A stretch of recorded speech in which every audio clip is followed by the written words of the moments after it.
All right, y'all. What's up? What's up? What's up? We are here. This is Right and Chill. It's a little different from the Poetry Slam, but it's all connected, y'all. Tonight is going to be helpful to poets, for writers, just in general. So I want y'all to go ahead and take the time, subscribe, share the live, let them know like we started. We started. So while y'all roll in, I'm gonna go ahead and do the introduction. Some of y'all may know who's already on the panel, but for those who don't, hey, let me go ahead and introduce. So co-hosting today, I guess judge. I was judge and poet today. Is Cassandra is free. I want her here today because she is phenomenal at slams, virtual slams, 1 minute slams. Like she's done them all, and just her writing style is impressive to me. Cassandra, say what's up to the people.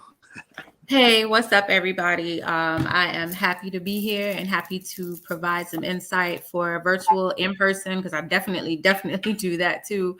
1 minute, 2 minute, 3 minute, 4 minute slams, whatever you need. I have a little bit of info. For sure, for sure. So hey, make sure you follow her on IG. Her Instagram is Cassandra is free. Um, Next up, Relly the poet. I don't know if y'all remember her from the All Stars. Like she killed it. I think her performance is always memorable. Like she came with like the face paint, the chant. It was amazing. Ready, really? Yeah, it was a movement. Um, I love what she does in one poem. Like I have written many a poem. Like the way she says poem, I don't know, this something to me. Y'all give it up for Relly the poet holding it down today. Hey, so happy to be here tonight. Thank you. For sure, for sure. And Lady X, y'all. Listen, Lady X was like, I don't know. She was kind of like, I can't really say she was a sleeper because she was beastly, but I think she played her cards really well, right? Um, she didn't really give her all into like the all stars, and to me that was a wise move because nobody understood where she could go, where she was coming from, and yo, when she finally let loose, it was just like I don't know, it was so conversational, so I mean, her writing style just draws you in, like you're waiting for the next word, like you almost forget we are at a slam. It is just like the picture is painted like you there. Y'all give it up for Lady X, the all-star champ of JO Speaks, the last all-star. Still the reigning champ, y'all. Ooh, never heard y'all put it like that. Okay. But hi. Nice to be here again. All right, so today, y'all, we're gonna do two things. We're gonna talk about 1 minute poems. Cassandra is free is like I said, she's a beast with just structuring poems. I think when you get down to the 1 minute poems, I know for me, I write long poems. I feel like how do you say everything in 1 minute? So tonight, I think it's gonna be pivotal that we kind of listen to her. So, hey, I'm gonna calm down for a little bit and roll it over to Cassandra. Oh, okay, what's up? So, so just specifically talking about 1 minute poems. A lot of times you'll hear a poem and somebody will say that poem was short. The only time you hear that is when the poem wasn't powerful, despite the short length. So when you're writing a 1 minute poem, make sure that you are packing punches in every bar because it's such a short poem. So I really got into 1 minute poems when I got into slams that were not traditional slams, where they were saying your poem is 3 minutes and 10 seconds, and that's your max. There were actually rounds that were 2 minute poems, 1 minute poems, 3 minute poems, and then 4 minute poems as well. So I had to take poems that I had and edit. I had to start writing. And people would say, well, how are you writing a 1 minute poem? How do you time it? How do you figure out how to make it a 1 minute poem? I don't. I just write. I just write. If I know there's a time limit on what I'm writing, I write anyway. And then once I'm done writing, I edit out what I don't need and I keep the best parts of the poem to fit into that time frame. I even have versions of the same poem. I have 2 or 3 versions of the same poem based on what I need to do it for.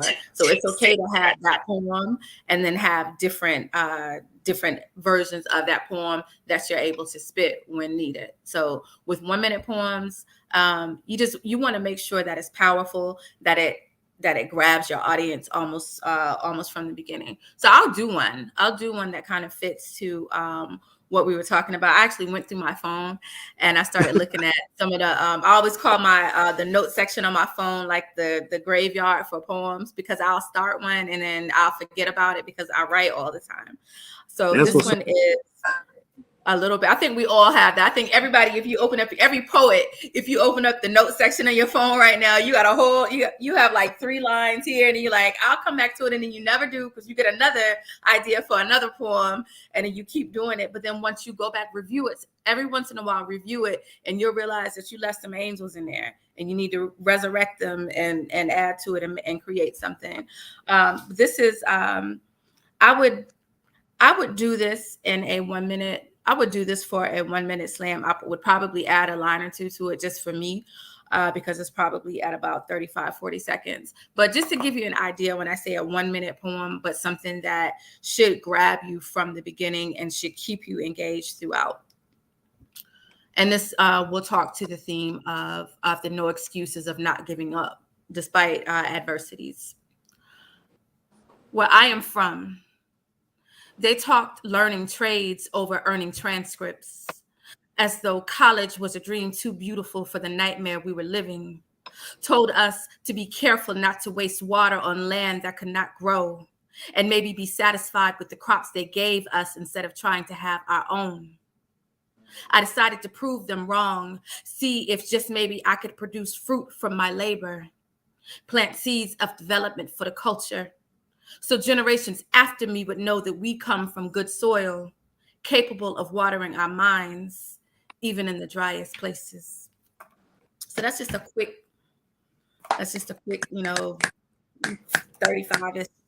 seconds, but it lands like it needs to land. And that's one of the problems, like I said, with people being kind of hesitant to write shorter poems, as though haiku aren't some of the most amazing poems out there.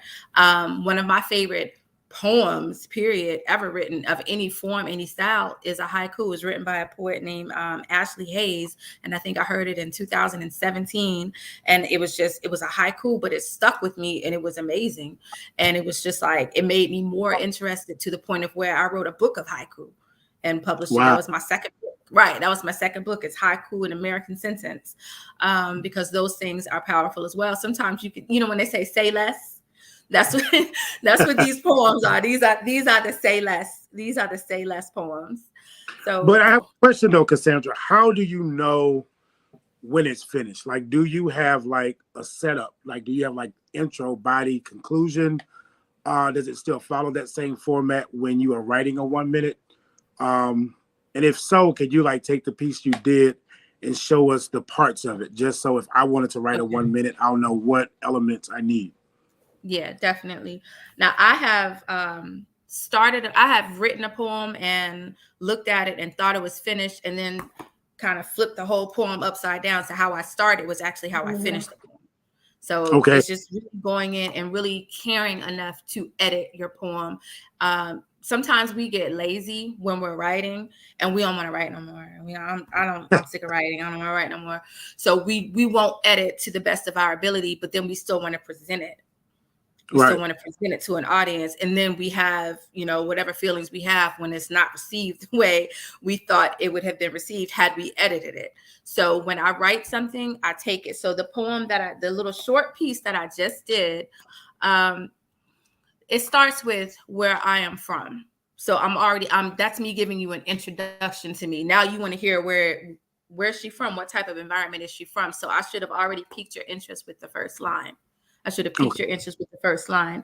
And then I kept a theme with it, as far as watering a crop that they say is dead, that they say is dry. That's the theme throughout.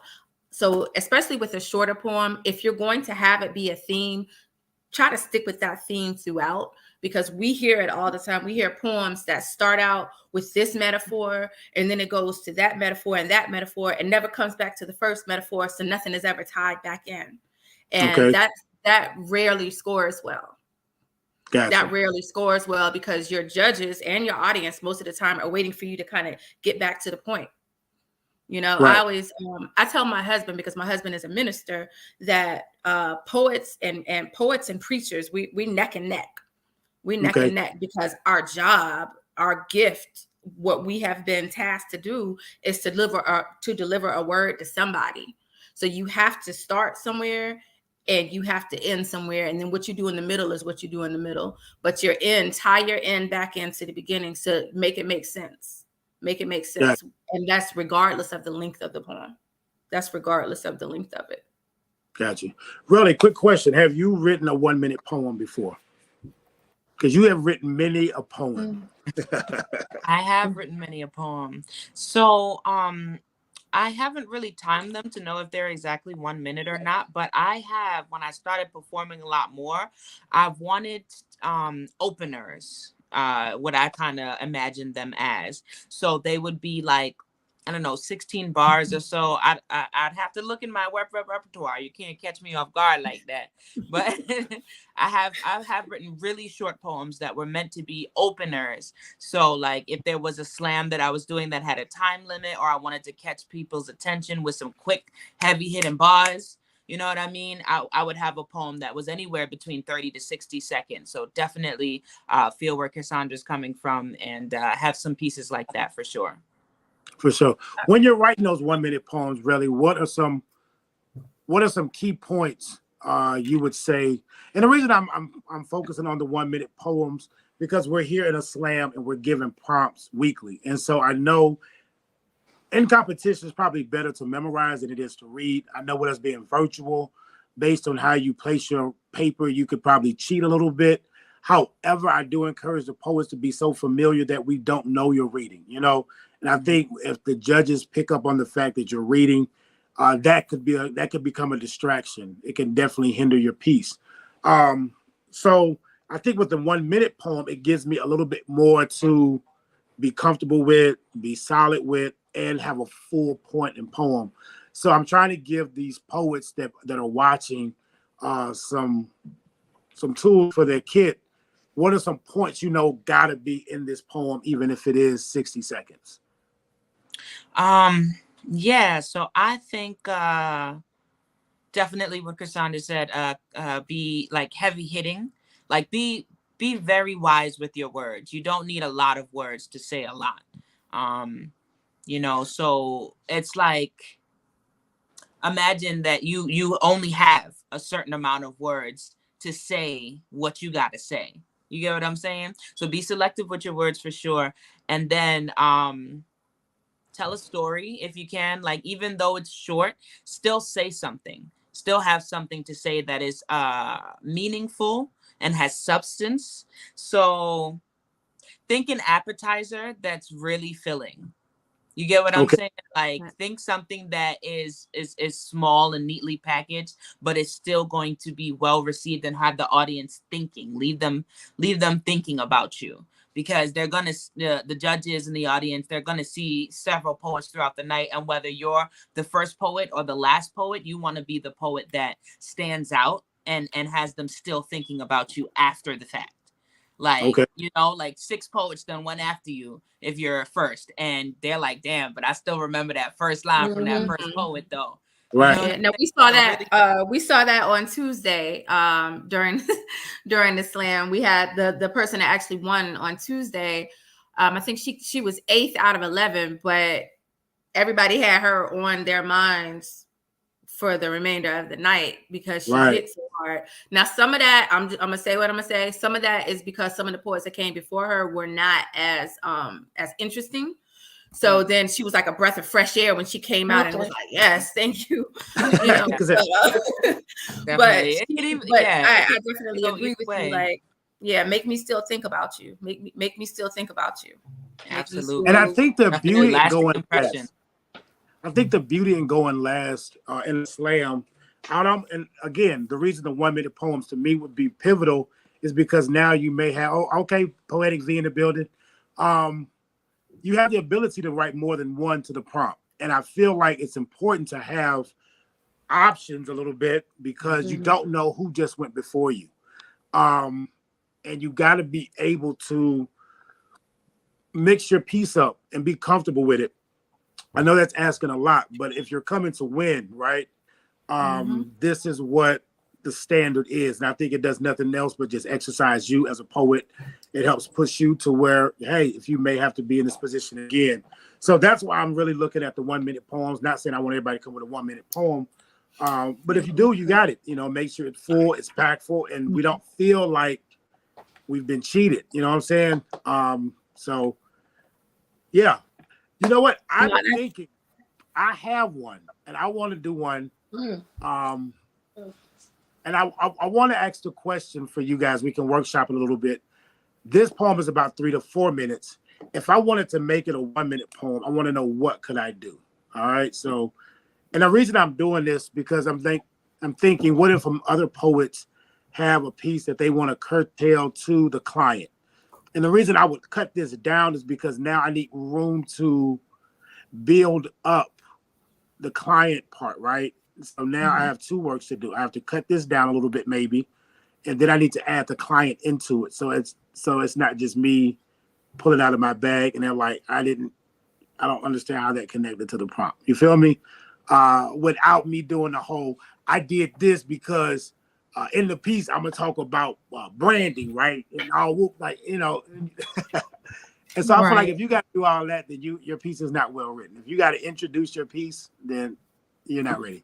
So if you research the company that has booked you, you're gonna find out if they have a catchphrase. You're gonna go to their website and see what things they talk about on their website, and those are the things that you're gonna put into your poem. If you already have a poem that is geared towards whatever the company is about, you can use it, but edit by adding those things into it. That way that client knows that you took the time to actually go and see what they were about, and that you want your money, so it's about your payment, because we're going to get paid as artists. We're going to stop not getting paid, but you want to respect that client for who they are, which is the person that thought enough about you to book you over the other poet. So You're going to make sure that they know that you respect their brand, that you have researched their brand, studied their brand, found out what it is that they're about. And then on top of that, you do that for your personal anyway, because you don't go and represent a company you don't know anything about it, because you're putting your name on something that might be negative. So you want to research it anyway. But you go and you find, like, especially if they have a catchphrase. If they have a catchphrase or something that's on their logo, put that in your poem. Put that in your poem, because they're going to hear you say that. If they don't hear another word you say, which they should be listening, but if they don't hear another word, it's going to be da da da da da. I'm loving it. You know what I mean? Whatever the catchphrase is, just do it. Whatever the catchphrase is, they're going to know that you cared enough to find out what it is that their company is about. So put that in your poem. Dope. So just so y'all can hear me spit, and I'm gonna do this, and then I want to workshop it a little bit to see where I can cut. So y'all listen attentively. Relly and Lady X, y'all probably have heard this. It's kind of one of my signature pieces. I've done a lot, especially on Bigo. So it's called Breaking Point. I think when I listen to the prompt, it speaks to adversities, no excuse today. And so I didn't think about this until here. So this is out of all on the whim. I've done all that I can do, and yet I still continue to stand. You see, I'm the tree that's planted by the living waters, but I'm rooted inside of sand, and I'm trying to understand the construction plan of a just man. But you see, his thoughts are not our thoughts, and his ways are not our ways. And by now, I should be able to persuade this masquerade that has subjected me into charades. But y'all, I'm not amazed, and neither will I be fazed. But this one has left me stunned, and now I'm left staring in a daze. Gone like a junkie off the latest craze, getting by off of a high from a residue that remains as constant as a controlled substance contained, well-mannered and behaved. In spite of all, I can't be ashamed. It's not only I who signed the line, but I'm operating in Christ's name. So to die is gain. Through suffering, I'll rule and I'll reign. But y'all, I'm at the edge of my rope, and I'm holding on by a string. You see, I've reached the breaking point. And not to mention the tension that's clinching between his will and my want. It's either I do or I don't. And believe me, y'all, I'm trying to break it. I'm fighting this process, but it takes pressure to break it. I didn't came this far, but I don't believe that I'm gonna make it. And y'all, apologies just won't appease. Because sometimes I feel like Adam and Eve, when they knew that they were naked. You see, they were walking with God, but yet they still felt separate. You see, I've held my peace for so long, it seemed that I've just let the enemy take it. And y'all, I ain't letting it end like this. You see, I'm entering the darkness of the total abyss. I'm inflamed like cirrhosis contained on an assist. Oh yes, I'm pissed. And I'm determined to turn the other cheek, but I'm using my fist. We locking elbows and wrists. I'm talking about windmills and kicks. I'm at the point where severe nerves begin to rip, and I'm far past high, y'all, because I'm beginning to trip, and I'm ready to punch Lucifer right in his lip. But you see, this war is not even fought with flesh and blood.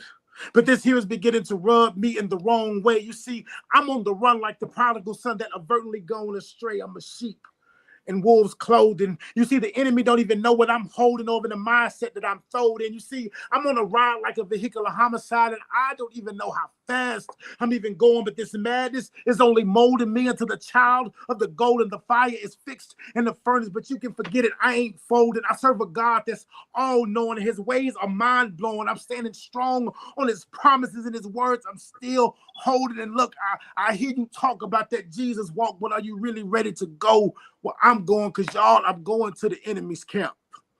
And I've already been through hell. I prevailed. I got my stamp, but now I'm returning to revise and to revamp, to tighten the bolts on the holding clamp. You see, I'm holding the spots of 3,000 gigawatts in this control through this amp. I'm wringing them dry and leaving them damp. You see, this is the spot where the breaking point snaps. But you have to be broken to be administered. Now, I know it may seem a little bit sinister, but these are the prerequisites before you enter her, because destiny is depicted by your character. So follow these guides before you cross or even enter into enemy's line, because these are the ties that bind us together close in the ocean, unstable but coasting. You see, your thoughts produce your words, that motions your emotions, and it remotely controls your decisions and then packs them into actions, harboring the habits that characterize the maxim. And that's when you have entered into the point of no return, when your prayers have been answered, when your concerns have been heard, when affirmations affirm all the stripes that you've earned and haven't done all to stand, soldier, you still stood firm, solid, and stern, extinguishing all the fire that begins to burn. Listen, beloved, you have far past the rest. Maintain righteousness and just listen. You have endeavored into the next level, for this was only a test.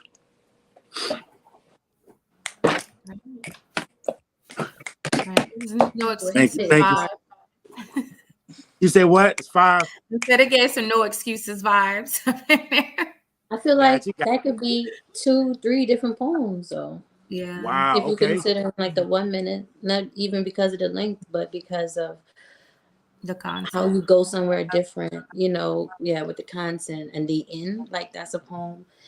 And everything you said between Christ and that breaking point steps with the gigaamp watts, when you're talking about the enemy, that's like one poem in itself too. Now, one Okay. thing I did when I was on Bigo in the slam was I'm long-winded with the pen. I don't do the 1 minute things at all. I don't. I love that I'm long-winded with the pen. I love it. I don't give it no boundaries. However, one thing I did during the slam was cut that poem on. I just cut that sucker. I'm like, all right, this is I just found a way to end it, eloquently. And it was a couple times you could have done that for. And I know, and I actually felt it as I was going. And if I was probably in a slam, I would have ended it. I would not have felt fulfilled. I would have been upset a little bit, but I may have made it to the next round. Maybe, I don't know. You know what I'm saying? Yeah. Like Because my fear is, what if it's not complete, right? And what if I cut out something that I feel may have moved the poem forward? So that is always my fear. And I guess the hope is that they don't know it. I do, right? And so first, I feel like I would have to be confident within myself to know, like, even with this cutout, the message conveys. Because I feel like not only am I listening to the poem, I'm reading you. And if you're not convinced, there's no way you can convince me, right? So that's a lot of times when I do edit, I have to be comfortable with that edit, because if I'm not, I know it's going to show. Like my confidence is not where I'm gonna need it to be, and so that's one thing about me with my edits. You know, like if I But can't you know ride what? with it, ride with it. Yeah, the stuff that you edit, the stuff that you cut out, it doesn't mean that you get rid of it. Lady X she kind of spoke to it, that it can be it's a whole other poem. It could Right. be its own poem, especially if it's like a strong standalone line. I think we've all done that. We cut stuff and we be like, I'll use that for something else. I like that bar, but maybe it just doesn't fit right here. Maybe this fits better. So I'm gonna cut that and put this in. But now I can take that and now I have a whole other creation to play with. So Right. you know, you loving the line doesn't mean that it needs to be in that poem. Right. And then So in the what you beginning, say the way to your somebody rhyme that, scheme went. Oh, excuse me. Go ahead. so what you say to a poet that's trying to use a poem that's already written to the prompt, find ways to, if I was to do it, if I was in this slam and I would use that piece, I would definitely want to cut it, only because I know that I would want to add client into it, and more than just one catchphrase and more than just saying their name. Of course that would be in there, but I would want to weave it in there enough to where it felt like theirs, right? And boy, Uno in the building, what's up? And so that's what I would look at doing. And so just trying to get pointers for the poets that may be looking at that option, right? Trying to figure out how can I cut a poem to fit the client. Any pointers? Well, we can use my poem. I need an example. Okay. So I'll give you a quick example. There was a line in your poem where you said no apologies. For this particular client, you could have changed that to no excuses. It would have hit. It would have hit. There's just certain, that's why I said go to their website if they have one that's up and running, and it will have, like I said, the catchphrase and all that. That's, you know, I'm saying that because that's the surefire thing that's going to get them. Sometimes they have their goals and objectives of the organization itself. They have things like that, and you can write to that. You can write to that and put that in the middle. Take out the parts where you know, and also record it and listen to yourself. So the parts that don't really land like you think they're going to land once you playing it back, those are the lines that you might cut out, and then you're adding the things back. I'm not trying to take up too much time because I'm long-winded. Once I start talking, y'all got to be like, Cass, okay. But go in and take out the things that you don't need, and add in the things from the client's page, add in the things that the client has possibly told you in conversation. And if you're just doing it for the client, let that be the poem for that client. You could put your stuff back into that poem for other times. So you're not getting rid of your poem. You're just having a different version of it for this client. Got you. That's helpful. That's definitely helpful. Lady X, you've been quiet. What are some things you would say? So you saw 3 different poems. Did you take any notes as to, I know you spoke to the ending one. Was there anything else that you would have done to make that suitable for the client? Suitable for the client. Like she said, when you change apology or whatever the word was to no excuses, excuse me. Okay. You could have went in on that rhyme scheme, because in the beginning and throughout the poem, you do that. And in the beginning, ways, amaze, days, you know, you carry that rhyme scheme for a while. You can honestly do the same thing and add in for the client and take out, you know, you pack a hard hit with that and that rhyme scheme. However, is not as necessary for the piece and for the client. So I'd say do it the same way. Even if you were to, well, you're talking about Christ and the enemy, and then you get into the favored and us and our reaction to adversity. So if you add a couple lines while, you know, eloquently taking away, I think you have it. You know what I mean? Right. Yeah. And sounds good. Stay true to that I just thought of that, like, you know, as we were speaking, especially after hearing Cassandra's piece. Really, since we're here, I feel like, if I remember correctly, there was a poem you did during your series. I don't know, from what I recall, it seems like it spoke to adversity. Am I right or am I wrong? I'm sorry. I'm just No, I going through it feel over it. here with these devices. One is dying and one keep turning off, and then it kicked me out the studio. Yes, I do have a poem that Bumpers is temporary, but Sisters Are for Life poem. But you see my laptop over here giving me some trouble. And Okay. it's a pretty long piece that I have memorized, but like right now it's escaping me all over the place. But I did write this other poem, right? And Okay. I don't mind sharing it. It is like super brand new. But I think that it could fit the theme a little bit. I feel like it definitely tells a story, and it speaks to having no excuses. So All right. okay, But yeah. So I'm gonna spit it. All right, cool. Uno Ready? said hey to all the ladies. Peace, Hey, Uno. Uno. Peace. Hey, Uno. All right. Cinderella. Mm.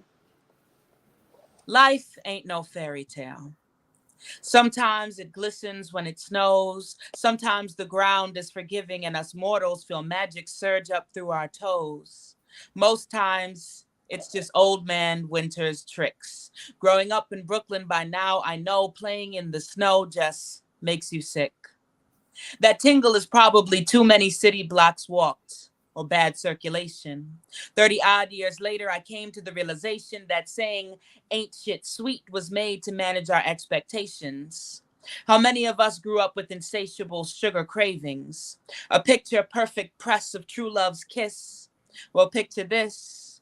Sleeping Beauty's dreams interrupted with the quickness by the first whiff of 40s black and miles. Paired with halitosis, life ain't no fairy tale. These streets are full of jokes and gestures. Last time I seen a frog was maybe the Bronx Zoo. No shadow man to run from or to. The only ops was the cops watch for the white and blue. Keep your eyes open. Protect your character, especially when you ain't white and blonde and pretty. Not long ago, there were no princesses who looked like me. With locks that not only flowed but connected to the wind, with skin every shade of earth. Mount Hope moved for my birth, a miracle. And even with miracles, magic, royal mahogany, I knew life was no fairy tale. Over time, we outgrew childish desires, and wise chills spill into my veins. Traveled south with a cold, cold heart to a far away land called Hotlanta. And a new story begins. Once upon a time, New York meets New Orleans, and they danced in parking lot ballrooms. Headlights felt like spotlights and starlights. Their words flowed powerful, calm, tornado, sweeping the world off its feet. The concrete cooled to clouds when they walked together. Pollution in the air poofed to pixie dust. Picture perfect kisses printed in poems. Stars in the sky. Surprise, surprise. Love exists in real life. And while life certainly ain't no fairy tale, that's no excuse to not choose love. Mm. Like it. Okay. Okay. Anna. Boy, Uno. Now that's a dope piece. And this is what I would say, really. Like I felt like, and this is just me. If a poet wanted to do that piece for the client, I felt like it came in with the word no excuse, right? And I felt like I wanted to hear it earlier. You know what I'm saying? So is that also a key in my edits to a piece that I have, making it for the client? Should I kind of put it more so in my introduction, or does it matter? What do y'all think? So, oh, go ahead. No, you got it. Go ahead. Yeah, I wanted to tell a story too about when I was in the slam, and it was actually the legacy prompt, right? Was Okay. it the legacy prompt? Yeah, it was the legacy prompt. One of them prompts, right? So I watched the prompt video, right? And the Right. prompt video mentioned legacy, right? And Right. I thought that I was clear on the prompt, right? The night of the slam, right? People start talking about water with the legacy, right? It's the And I'm judges. like, where in the prompt did they say stuff about water? Like, I felt like I either missed something, and then I realized that in the comment section of the WhatsApp group, you threw in, it was like almost as an after fact. Oh yeah, and the company is a water company, so make sure y'all mention water.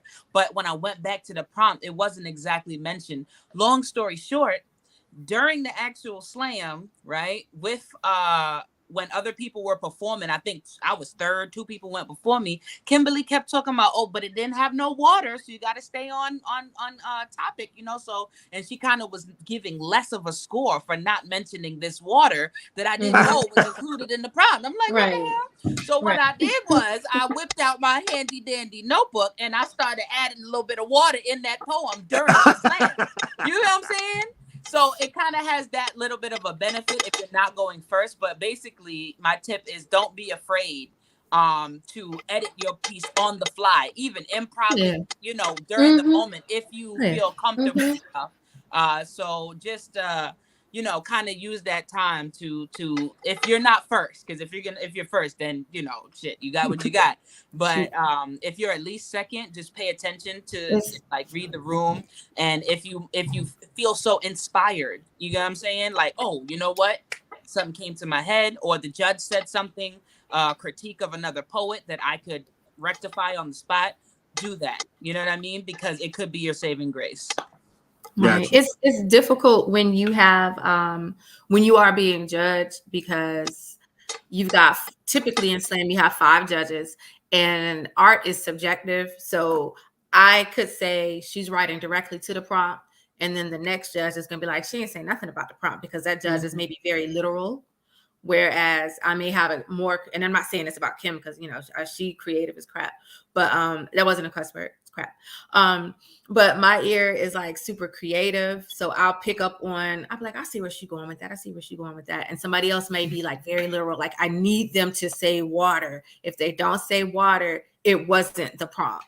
So it's very difficult when you have 5 people judging the same poem. I said this when the first week that I judged, that 5 judges are going to hear 5 different poems, but it'd be the same poem.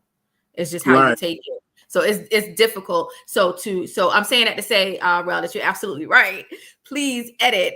And I kind of got on one of the guys the other night, because I'm like, you were the 9th poet out of 11. So you heard how we were judging and what we were looking for, and you still came with this poem. When you had the opportunity, you had 8 poets ahead of you where you could have been like, this poem, even though I love this poem ain't gonna work tonight. Let me go do something else, but let me add to it. Let me fix it. Let me do something. You have time. And it's not that everybody's, you know, a great on the spot writer, but you can add a little, do something, pay attention to what the judges are doing. Otherwise, you might not be back the next week. And that's, you know, unnecessary and unfortunate. It's unfortunate. So what I'm hearing that it is certain buzzwords. You know what I'm saying? Like you were even saying certain with my piece, how had I taken out this word and just put in no excuse. So I think that is definitely key. I would also say you have to introduce it in the beginning. I think if you wait to the end to do it, it may make the client or the judges feel like this was just a byproduct. You just changed the last line and tried to just slide an old piece in on us. So I would definitely say be mindful of that as well. Something as big as like water, I think you have to kick off in the beginning. Like that has, like Relly said, she had to put it all throughout the piece. But with No Excuse Today, it's also a branding company. To me, it gets a little difficult, right? Because you have this one topic of No Excuse Today, that can kind of create a whole story in and of itself. But then when you add in the fact that this is a branding company, you ask yourself, how do those two work? You know what I'm saying? And I know that's the part of the poet, right? And you have to sit with and have to like let your mind connect these pieces that initially does not go together. I think that is the work. But for the last little, maybe 10, 20 minutes we have left, what are some pointers you would give to the writers that are writing this week to bridge those gaps to where we don't lose the storytelling of poetry, but also adding the client in, making this connection of now no excuse today, and also it's a brand company. What are some thoughts that come to mind?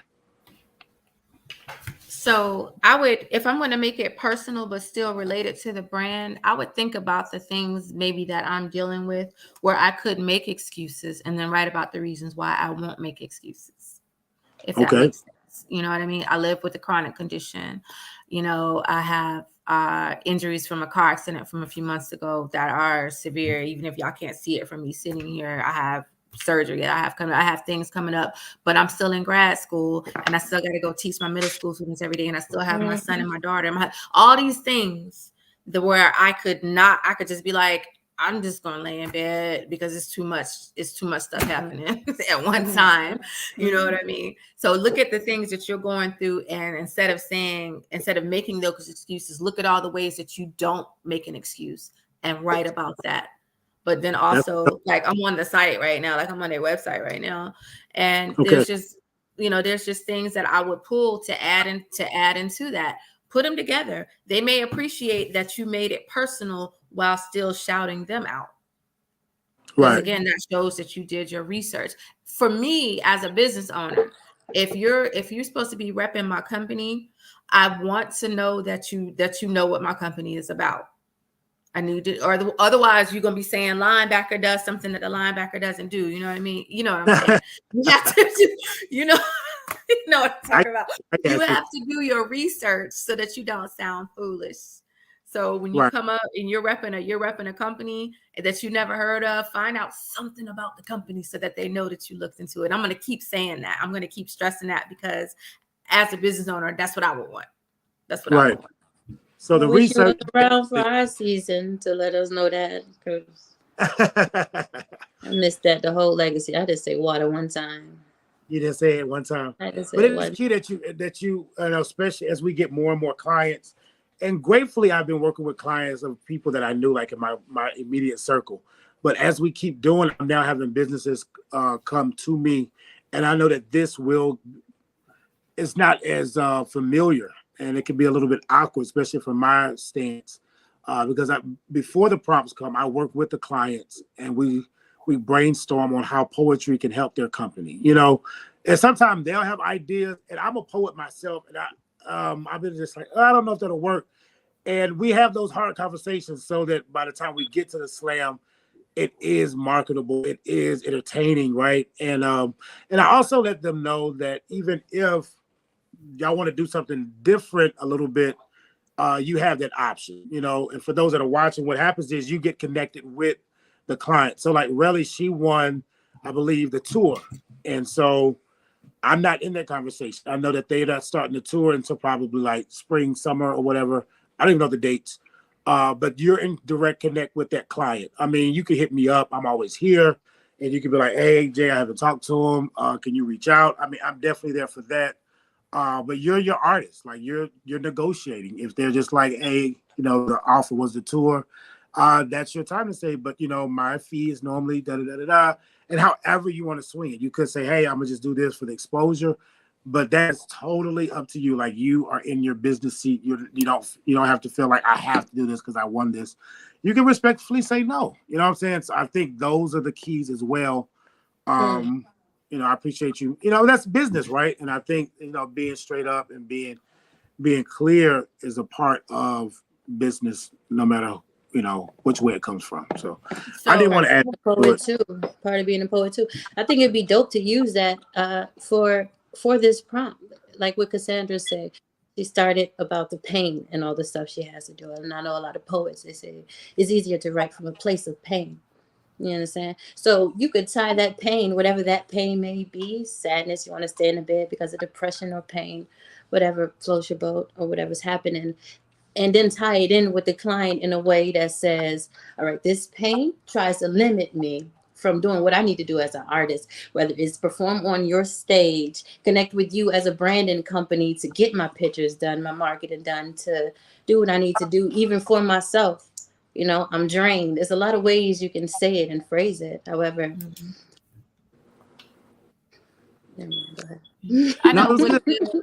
the like 5 minutes that I just spent looking through the website, if I was a competing poet and y'all had given me this prompt, this challenge for this client, my poem would be from, and that's because I just took a couple of minutes to look at the website, which again, poets that are doing this, please look at the website.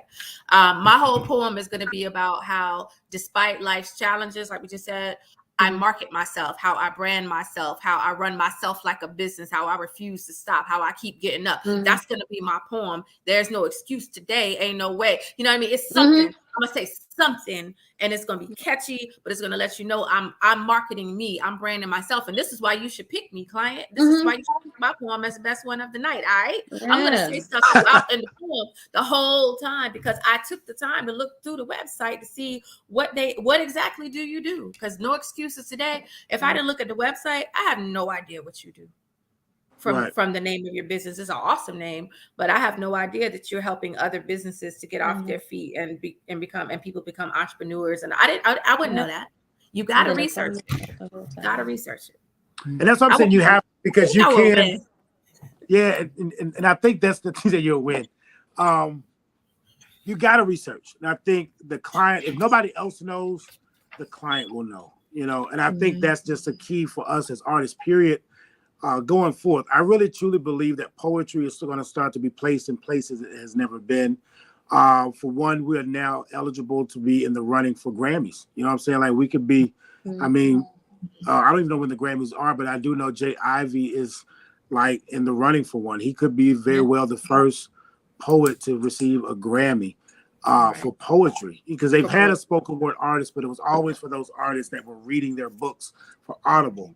And so you're going against Michelle Obama, you're going against Barack Obama, and you just like, I'm not. You're gonna win. You know, at this point, you can't beat Barack Obama's voice. Like, I'm not even. I would just be there for the food. What y'all serving? Like, you know what I'm saying? Let me just get the. Let me just be there for the photo op. But it's that type of. So, but now they have respected the art, and you know, Jay Ivy, just to kind of, since we brought him up, he paved the way for it. Like he was the voice in that circle that was saying this is not spoken word. Like spoken word is totally different. Like he was that advocate that kept pushing for, and like I read his bio a little bit, and for like 10 years it took them to really understand.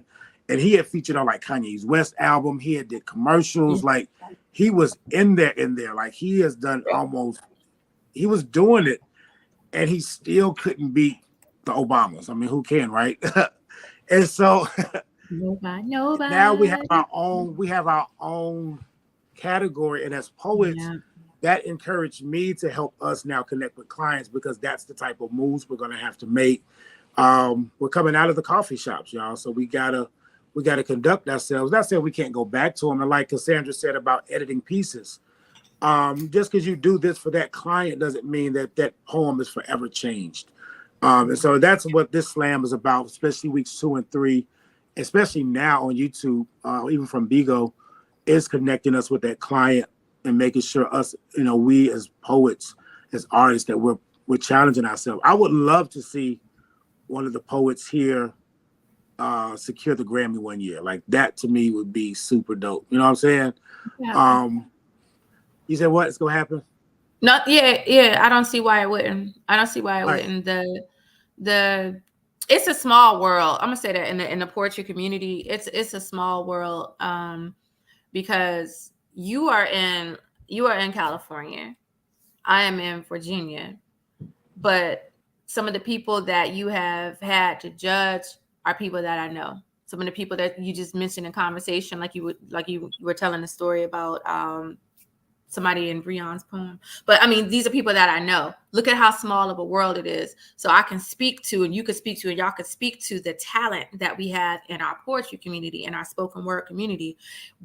Somebody is going to know somebody that made it. Right.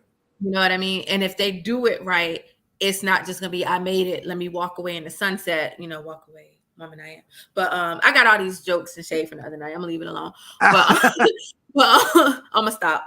But I'm gonna stop. I'm stopping right now. But what I'm saying is, if they do it correctly, it's going to build a bridge for now the next poet to walk on that bridge and figure out how to also make it. And then they're gonna like enlarge the bridge so the next poet can get on and also make it. And that's what it's supposed to be. That's what the community. That's what community is. That's what community is. It's not just I made it, so now thanks for the support for the last 10 years, but I got to go over here. No, it's all right. I made it. Take my hand. Let's go. And I feel like that's what's going to happen with the addition of this Grammy nomination. I feel like it's going to put us into rooms and into conversations as poets and spoken word artists that we haven't been in before. So I'm very excited. I'm very excited about it. Can I say something too? Just to kind of piggyback and add on at what everyone's saying, the importance of professionalism, the importance of pleasing the client and incorporating their mission and the prompt and everything into your poems. I think that's super important. Obviously, that's what's gonna, get you to stand out, get you to win, get you to be chosen by the client. But I think it's also really super important to remember to be authentic, to be yourself, and don't be afraid to think out of the box, because that will also help you to stand out. You know what I mean? I remember one particular slam when you was back on Bigo, and I was judging that season. It was God. And I'm gonna tell you right now, I Sesame Street. Like, it was the Sesame Street. I will never forget. He made me a fan. I was his friend. I wanted to feature him in my show. Like, to this day, that poem left a lasting impression because he thought so outside the box that he really, like, for me, like, I felt like he won that season with that poem. He just blew me out the water. Like, he was himself. And he just thought so out the box and took that prompt of monsters, and was so creative, and his wordsmith, and was authentic and true to himself. And I feel like that's so important, because when we go into these rooms and we get, maybe a little flustered by these spaces and these stages, is going to be so much bigger than the coffee shop. We're going to see stages bigger than we've ever seen before. I'm manifesting it for us poets. It's already happening with the Grammys and stuff. We might be pressured or prompted to kind of change who we are, to meet a certain narrative or to meet a certain, client's needs. And I just think that authenticity goes a long way. Being yourself, because that's why people love you. When you're a poet, whatever poet you are, your poetry is beautiful and it's true to you, and people feel that. So just make sure you always stay true to you when you're trying to meet a prompt, when you're trying to meet the demands of a client, when you're going out for the Grammys and people are screaming your name in the stadiums and stuff. Stay true to yourself, because that's what poetry is about. It is personal, and it is powerful, and it is authentic, and it is true, and the audience will feel that. So because you can tell when it's a lie. Right. Right. I'm just gonna say, you're so nice, you're so sweet. You can tell when it's a lie. Right. Exactly. So don't just be saying stuff just to say it. Make sure that it's true to you and you're remaining authentic, and your poetry will always be powerful. Right. You better preach some words.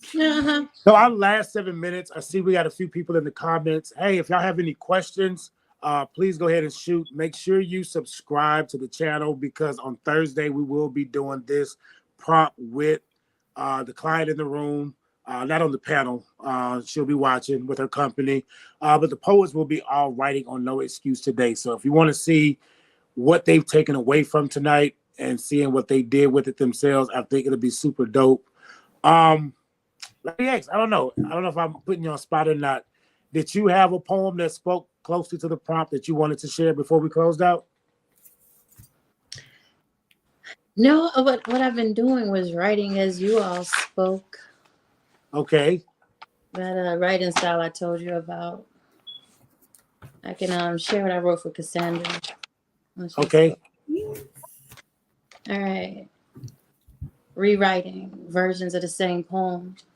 Differences in delivery when needed. Grabbing the audience, packing punches and bars, stacking and stocking in what's called the graveyard.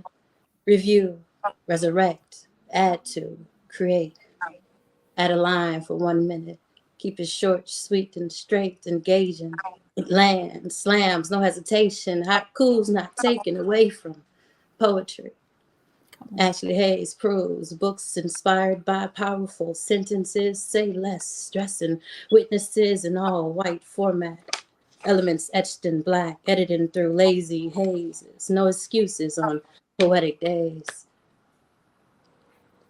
It starts with where I'm from, piquing interests with themes, watering readers seamlessly, understanding metaphors, meridians. I'm sorry, I can't read my handwriting.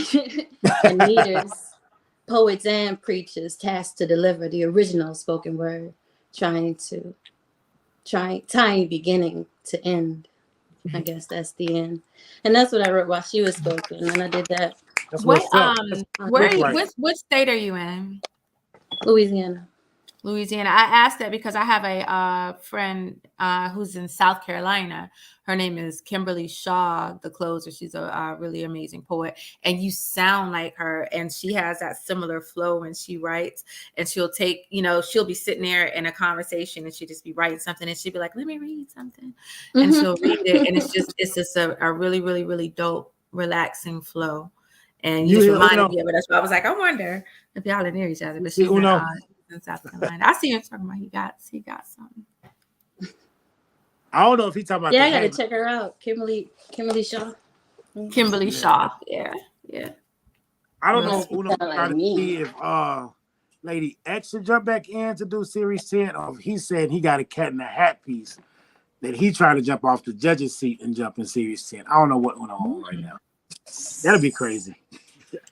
But I appreciate y'all rocking with us tonight. I believe we did it. He said, yep. So, yep to Lady X jumping in series 10, I think.